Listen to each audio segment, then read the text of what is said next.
अस्सलाम वालेकुम नाजरीन, मैं हूं हकीम ज़ा शाहिद। वेलकम करता हूं आपको अपने चैनल पर। उम्मीद करता हूं आप लोग खैरियत से होंगे। एक बार फिर एक नई वीडियो के साथ और एक नए नुस्खे के साथ आपकी खिदमत में हाजिर हूं। आज हम बात करने वाले हैं बिस्तर पर पेशाब निकल जाना। ये ज़्यादातर मर्ज़ बच्चों में देखने में आता है, तो आज उसी हवाले से बात करेंगे।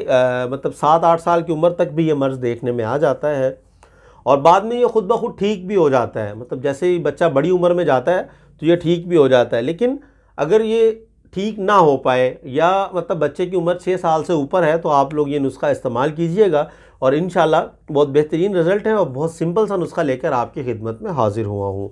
सबसे पहले अगर थोड़ा सा तारुफ कर लें कि ये हो क्यों जाता है, तो ज़ोफ़े मसाना की वजह से। मतलब अगर मसाना कमज़ोर है तो उस वजह से ऐसा हो जाता है। या रात को सोने से पहले पानी का बकसरत इस्तेमाल कर लेना असाबी कमज़ोरी की वजह से भी हो सकता है, या फिर हज़म की ख़राबी, मतलब आपका हाजमा ख़राब है तब भी ये मसला देखने में आ जाता है। ठंडी और तर अशिया इनका बकसरत इस्तेमाल जो है वो भी इसका सबब बन सकता है और ये ज़्यादातर मर्ज़ बच्चों में ही देखने में आता है। अब अगर हम बात कर लें इसकी अलामात की, तो अलामत यही है कि रात को सोते वक्त बिस्तर पर पेशाब निकल जाता है। लेकिन बाज़ मरीज़ ऐसे भी होते हैं जिनका दिन में भी पता नहीं चलता, बिला इरादा जो है पेशाब वो है खारिज हो जाता है। और बाज़ औक़ात ख्वाब में मतलब ऐसा महसूस होता है कि जैसे हम गुसल खाना में बैठे हैं, वाशरूम में बैठे हुए हैं और वहीं पर पेशाब करें, लेकिन दर हकीकत बिस्तर पर मौजूद होते हैं। और वो एहसास तब होता है जब कपड़े गीले हो जाते हैं और ऐसे मरीज़ों को नींद भी बहुत ज़्यादा आती है।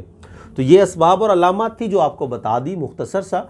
और अब हम अपने नुस्खा की तरफ चलेंगे, लेकिन उससे पहले अगर अभी तक आप लोगों ने चैनल को सब्सक्राइब नहीं किया तो सब्सक्राइब कीजिए, बेल आइकन को ज़रूर प्रेस कीजिए ताकि हमारी हर लेटेस्ट वीडियो आपको मिल सके। और हमारा दूसरा चैनल लाहौरी दवाखाना, उसको भी ज़रूर सब्सक्राइब कीजिए। वहाँ बहुत अच्छी अच्छी वीडियोज़ अपलोड हो रही हैं, लिंक आपको डिस्क्रिप्शन में मिल जाएगा।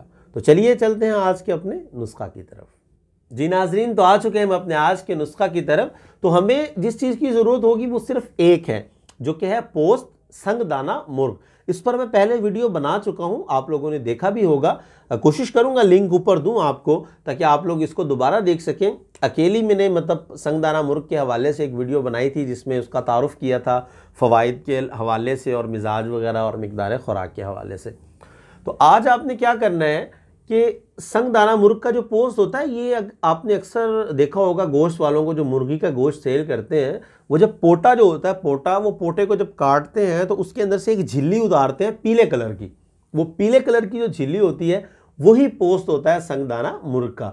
आपको उसी की ज़रूरत है। अगर आपको देसी मुर्ग का मिल जाए कहीं से, लेकिन बहुत मुश्किल होती है इतना इकट्ठा करना, तो जो पंसारी से आपको मिलेगा वो ब्रायलर मुर्गी जो होती है उसी का ही होता है, लेकिन ज़्यादा बेहतर जो है वो देसी मुर्गी का होता है। बहरहाल आपको जो भी मिले फ़ायदे के लिहाज से बेहतर ही है।